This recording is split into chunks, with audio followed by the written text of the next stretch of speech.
Baik, Assalamualaikum warahmatullahi wabarakatuh. Waalaikumsalam warahmatullahi wabarakatuh.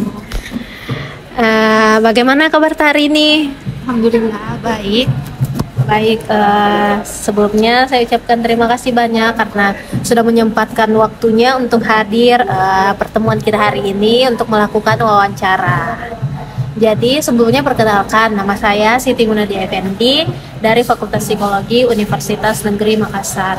Jadi saya akan melakukan wawancara untuk mencari permasalahan-permasalahan di sekitar saya, dan Anda merupakan salah satu subjek yang sudah saya temui. Sebelumnya mungkin bisa perkenalkan diri terlebih dahulu. Ya, baik. Perkenalkan nama saya Lisa.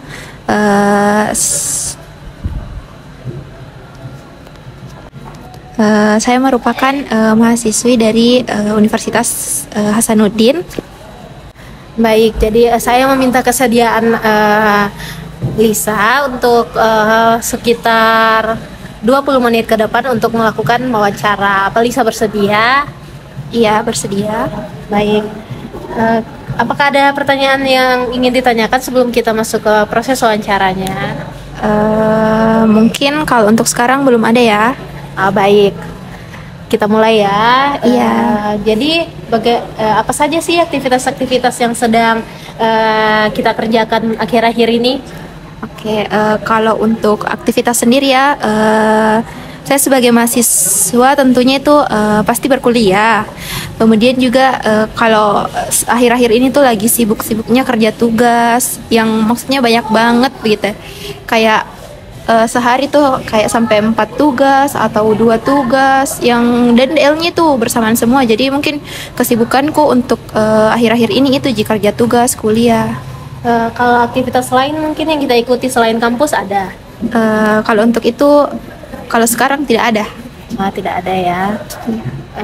Terus bagaimana kita kalau di kampus? Kalau di kampus itu apa ya? Mungkin kalau mau dibilang ambivert. Ya. Karena kadang introvert kak, kadang juga saya itu tiba-tiba ekstrovert. Kayak yang tiba-tiba saya tuh semangat sekali ini tiba-tiba langsung diam di kampus. Nah tapi kalau misalnya juga untuk lagi jam pelajaran begitu, kadang juga aktif, kadang tidak aktif. Kalau lagi tidak aktif itu berarti biasanya lagi ndak mood untuk bertanya kah atau apa seperti itu.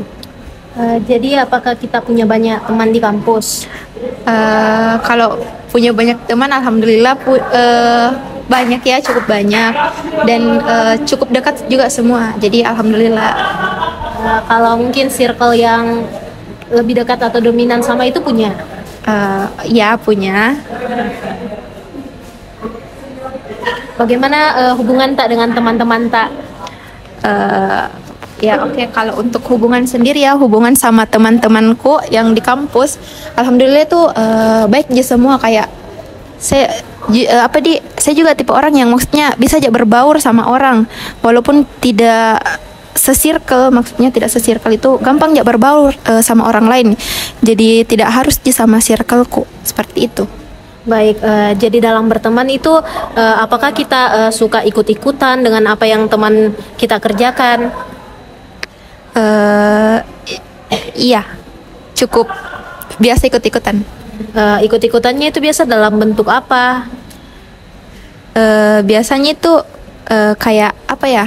Kayak misalnya lagi mau beli ini, tiba-tiba saya juga langsung, mau kak juga. Jadi kayak ikut-ikutannya gitu, kayak konformitas mungkin juga. Baik. Kenapa Ki lakukan itu? Apa hal yang membuat Ki lakukan itu atau suka ikut-ikut dengan teman-teman tak?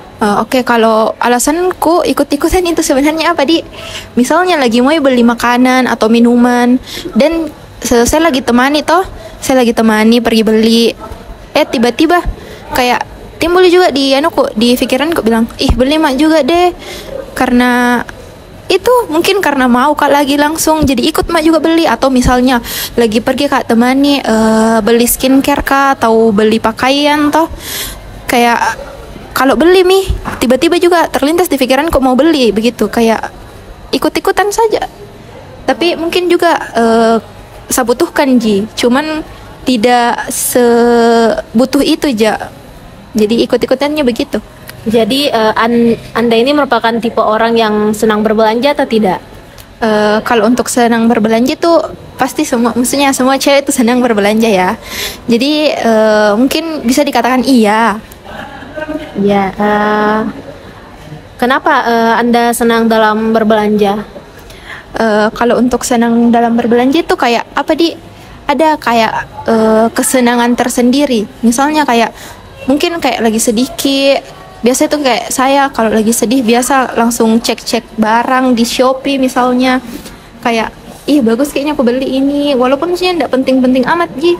Tapi nggak tahu kenapa langsung mau beli atau kayak tertarik. Walaupun masih masuk di keranjang lah ceritanya. Cuman kayak menarik Ji kalau untuk berbelanja walaupun tidak berlebihan Ji juga. Nah, baik. Bagaimana perasaan yang muncul ketika kita dapatkan itu barang yang kita mau beli? Tentu saja kayak ada rasa senang ya, kayak senang begitu misalnya kayak ih bisa Kak beli walaupun maksudnya kayak ndak penting-penting amat Ji, tapi ada kayak kesenangan tersendiri dalam diriku bilang ih ada Mi ini barangku, bahagia mah. Kayak saya sebenarnya juga kalau beli barang itu excited sekali Kak kalau datang barangnya. Jadi kita lebih senang itu berbelanja secara online atau offline? Kalau untuk itu ya, kalau saya sendiri tuh dua-duanya. Dua-duanya, tapi kita lebih cenderung kemana biasanya kalau berbelanja? Okay. Begini ya, kalau misalnya secara langsung itu mungkin dia efektivitasnya itu mungkin bisa lebih murah, nggak ada ongkirnya atau apa. Nah cuman saya lebih sering berbelanja itu di online. Sering sekali di online. Kayak menurutku di online itu nggak perlu kemana-mana, sisa check out dan langsung diantar ke rumah, dan mungkin bayarnya juga bisa datangnya barang itu nggak sama seperti offline, harus bayar langsung di tempat. Jadi faktor-faktor apa yang membuat kita senang dalam berbelanja online? Kalau faktor-faktornya sendiri ya mungkin itu tadi, kayak lebih efisien, tidak perlu kemana-mana, cukup di handphone saja. Terus banyak juga barang bisa kulihat, misalnya kalau di toko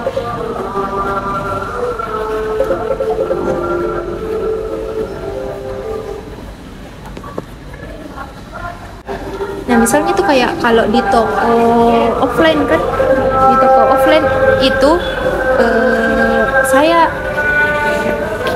tuh misalnya kayak satu toko, saya itu toko online online toko offline misalnya itu kan kayak misalnya kosmetik. Nah di situ kosmetik betulan Ji, kayak barangnya semua pasti kosmetik lah, ini barang-barang cewek atau cowok tuh. Cuman kalau di online kita bisa searching semua barang walaupun hanya satu toko, dan di situ toko itu banyak sekali pasti macam-macamnya. Nggak sama kalau toko offline. Itu sih juga salah satunya, selain efisien, tidak memerlukan banyak waktu, terus bayarnya juga mungkin bisa pada saat diambil itu barang, seperti itu.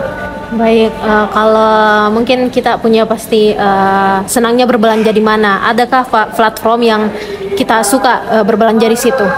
Oke, kalau untuk itu ya, saya biasa tuh belanjanya banyak sih, biasa di Shopee. Nah, kalau yang paling sering itu di TikTok. Kenapa senang pakai TikTok Shop? Mungkin karena gini ya, ada juga review video misalnya dari tiktokers atau influencer toh yang di TikTok, dia tuh review kan jadi langsung ada keranjang kuningnya, jadi otomatis kayak bilang oh mungkin ini bagus. Nah salah satunya juga itu biasa kayak murah sekali ongkirnya, yang harusnya itu 70.000 kak, tiba-tiba jadi 35.000 Ji. Itu pengalamanku sih kalau beli di TikTok Shop. Baik, seberapa sering sih kita menggunakan gadget atau dalam sehari? Oke. Kalau berbicara tentang sering ya, mungkin bisa dibilang selalu sering, karena menurutku itu apa-apa semua ada di HP. Kayak tugasku, kuliahku, komunikasiku sama orang tua, kan juga saya tuh anak rantau ya, jadi otomatis kayak selalu kak cek HP. Kalau misalnya lagi sendiri di rumah, di kos, pasti kayak aku buka-buka HP aja kayak bener aku kerja. Kalau misalnya juga kayak tugas, semuanya intinya semuanya itu ada di HP. Jadi kalau untuk seberapa sering, menurutku selalu. Baik, apa yang biasa kita buka kalau bermain sosial media atau membuka HP? Biasanya kalau buka HP tuh pasti TikTok ya, karena maksudnya sekarang itu di zaman sekarang itu mungkin bisa dibilang TikTok itu yang paling banyak digunakan apalagi di kalangan kita yang anak muda begini toh. Terus selain TikTok itu saya juga sering buka Instagram. Nah kalau misalnya di TikTok itu saya bukanya video-video random lucu, biasa juga ada informasi yang update tentang apapun itu. Nah kalau di Instagram itu saya biasa lihat storynya orang, lihat juga kabar-kabar yang misalnya kayak di reels Instagram, atau kayak lihat info-info terbaru yang ada di Instagram, seperti itu sih. Tapi saya juga biasa pakai Twitter. Nah menurutku juga Twitter itu platform yang paling update. Kayak mungkin semua di TikTok atau Instagram itu belum ada, tapi di Twitter itu sudah viral sudah ada tagar-tagarnya gitu. Baik, bagaimana sih kita dalam menggunakan sosial media itu? Ya kalau untuk itu mungkin saya tuh pakai sosial media ya, mungkin salah satunya bisa tambah relasi. Pasti kayak relasinya tuh bukan, maksudnya kalau di kampus kan kita relasinya tuh pasti orang-orang kampus gitu.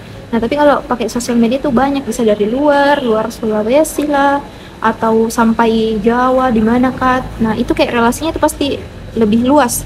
Nah selain itu juga kayak saya lebih tahu kak apa-apa yang ada di sosial media. Maksudnya bisa aja update, tidak kudet ya, untuk tahu apa-apa saja yang ada di dunia lah begitu ya. Terus kayak itu juga salah satu untuk lihat-lihat sama orang, apalagi kalau misalnya belanja begitu. Intinya kayak kecenderunganku itu bermedia sosial, kayak bisa kak tahu apa informasi yang ada di media sosial yang lagi viral kak atau apa. Nah itu juga misalnya kayak ada informasi toh kayak orang update ini, nah saya juga tahu kayak bilang oh lagi ini ya begini. Jadi kayak informasinya itu pasti lebih luas kalau sosial media. Apakah hal-hal tersebut juga berkaitan dengan kesenangan atau kecenderungan tak dalam berbelanja? Salah satunya iya. Nah misalnya ini kayak di TikTok Shop tadi kan, misalnya kayak influencer atau seleb TikTok itu lagi promo di TikToknya video. Nah itu kan pasti otomatis ada barangnya. Nah salah satunya itu kalau bersosial media bisa dilihat itu barangnya dari reviewnya. Nah itu menurutku salah satu alasan kayak kenapa kak mau berbelanja, karena ada reviewnya langsung dari orang itu. Seberapa besar sih frekuensi tak dalam berbelanja? Seberapa besar? Menurutku cukup besar, cukup sering kak berbelanja, apalagi berbelanja secara online itu menurutku cukup sering. Bagaimana penggunaan sosial media itu dapat berpengaruh juga ke dalam kehidupan tak sehari-hari? Kalau pengaruh sosial media menurutku sangat berpengaruh, karena ya itu tadi kayak bisa kak tahu semua ya apa-apa yang ada, kayak kok berbelanja oh ada yang baru atau lagi mau berbelanja skincare kan ada reviewnya pasti, jadi kayak bilang mungkin cocok kak sama ini, walaupun bisa dibilang FOMO juga ya, kayak ikut-ikutan konformitas gitu, tapi menurutku berpengaruh. Coba kita ceritakan salah satu pengalaman tak dalam menggunakan media sosial yang membuat kita itu tanpa kayak selalu berbelanja. Oke.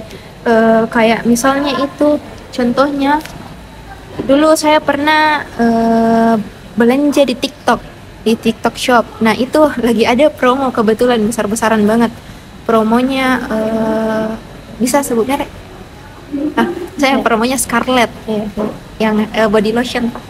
Nah di situ ada promonya sangat-sangat besar. Nah karena saya tertarik, lihat reviewnya, lihat promonya. Nah, saya tuh langsung belanja, langsung beli. Dan waktu saya check out itu toh, waktu saya check out kan harganya biasanya itu 70.000 lah, rata-ratanya 70.000. Biasanya itu kalau misal apalagi kayak pengguna pertama kan dulu saya pesan itu, nah dia itu langsung turun harganya jadi 35.000 sama ongkirnya gitu, sama ongkirnya. Jadi menurutku kayak worth it sekali loh kalau saya beli kayak secara online, apalagi banyak promo, banyak diskon. Jadi menurutku itu sih pengalamanku yang kayak bilang kak, bagusnya di kalau belanja online kayak efisien, terus banyak promonya, murah juga. Baik, perasaan atau emosi apa yang muncul ketika Anda melakukan itu? Kalau perasaan yang muncul itu saya senang tentunya ya, senang sekali pasti. Kayak kalau perempuan itu pasti senang kalau lagi ada promo tentunya. Jadi kayak saya excited loh. Apakah orang-orang sekitar tak juga itu memiliki pengaruh yang besar terhadap proses kita dalam berbelanja, misalnya lihat teman atau bagaimana pengaruh? Kalau orang terdekatku sendiri ya tentu saja, karena salah satunya saya juga yang mempengaruhi. Saya yang tanya bilang mau beli ini, lihat ini reviewnya begini. Bahkan kayak mamaku saja itu kayak terpengaruh untuk belanja online karena mungkin ikut-ikutan juga. Kayak misalnya bagus ini, padahal lihat review juga di TikTok atau di Facebook, ya biasa itu kayak begitu, langsung beli tanpa pikir panjang karena lihat review. Jadi menurutku sangat-sangat berpengaruh sih, walaupun saya juga yang membawa pengaruh itu ke keluarga. Baik, selanjutnya itu apakah dalam berbelanja itu pernah ada perasaan menyesal ketika sudah mendapatkan atau membeli barang tersebut? Oke. Kalau untuk pernah ada penyesalan, mungkin iya, karena kayak berbelanja kayak tiba-tiba banyak sekali langsung, dan misalnya kayak belum sampai lagi yang satu, check out lagi yang satu. Jadi kayak mungkin penyesalannya itu, tapi ada penyesalan tapi terus terulang lagi begitu, terus begitu. Jadi kayak sudah menyesal, diulang lagi, terus menyesal lagi, diulang lagi. Jadi kayak tidak ada perubahan juga karena itu. Baik, apakah kita pernah melakukan strategi tertentu itu untuk mengurangi perilaku berbelanja yang berlebihan ini? Kalau strategi ya mungkin kalau salah satunya itu strategiku kalau lagi ndak mau itu saya biasa skip video-video yang seperti itu, maksudnya yang kayak ada review lah ini, supaya saya ndak ikut-ikut mau beli juga. Soalnya kalau saya lihat terus pasti kayak ini pikiranku muka deh gitu ya. Jadi mungkin saya skip. Atau misalnya kayak di Shopee misalnya itu saya tidak buka Shopee. Pernah juga saya tuh kalau misalnya lagi memang ndak mood untuk seperti itu, saya ndak buka Shopee misalnya kayak 2 hari atau 3 hari. TikTok bahkan saya jarang sekali buka kalau lagi ndak mau. Jadi kayak sekedar lihat-lihat video random saja untuk lihat-lihat review atau buka yang ada tuh yang belanjanya, yang keranjangnya itu ndak. Baik, salah satu strategi kok. Apakah strategi yang Anda lakukan itu berdampak itu ke pengurangan perilaku berbelanja Anda? Tidak sih, strateginya sebenarnya tidak terlalu berpengaruh ya, karena tetap lagi dilakukan berulang-ulang gitu. Apakah pernah ada teguran dari orang-orang sekitar, mungkin orang tua, kakak atau teman-teman tentang keseringan tak gitu dalam berbelanja? Oke, kalau untuk teguran sendiri ya dari keluarga itu kalau misalnya barangnya sudah datang terus bilang deh paket terus begitu ya. Jadi kayak itu jadi sih tegurannya biasa, kayak ditegur juga bilang paket terus begitu. Baik. Kalau menurut Teh itu apakah aplikasi TikTok ini bisa bertahan dalam jangka waktu lama untuk proses penjualan atau berbelanja ke depannya? Oke, menurut saya sangat bisa bertahan ya, karena kan dulu sempat dihapuskan itu yang keranjang kuning lah di TikTok, tapi kan kembali lagi. Nah itu salah satu buktinya kalau memang orang tidak bisa kalau tidak ada itu keranjang kuning. Jadi kayak orang itu sudah bergantung nih sama di platform yang ada belanjanya. Karena mungkin salah satunya efisien, jadi orang itu lebih nyaman berbelanja di situ, lebih banyak promonya, lebih murah bahkan kalau dari toko-toko offline. Jadi menurutku sih bisa bertahan lama. Tapi untuk jangka waktu yang lama-lama nanti enggak tahu ya. Mungkin ada lagi aplikasi baru kah atau apa, ya enggak tahu. Mungkin kalau untuk sekarang ya pasti bertahan lama, Ji. Baik. Baik, saya rasa waktunya juga sudah cukup. Saya juga sudah dapat nih banyak informasi-informasi tentang yang saya ingin cari, yang saya ingin gali lagi. Saya ucapkan banyak terima kasih atas waktu dan kesempatan Anda yang Anda luangkan dalam proses wawancara ini. Saya juga meminta izin nih, apabila nanti ada informasi yang ingin saya cari tahu lagi atau saya ingin gali lebih dalam lagi, boleh tidak saya hubungi lagi? Iya boleh, silahkan. Boleh ya, baik. Saya ucapkan banyak terima kasih. Mohon maaf nih kalau selama proses wawancaranya ada kekurangan atau kesalahan dalam berbicara. Wassalamualaikum warahmatullahi wabarakatuh. Waalaikumsalam warahmatullahi wabarakatuh. Terima kasih kembali.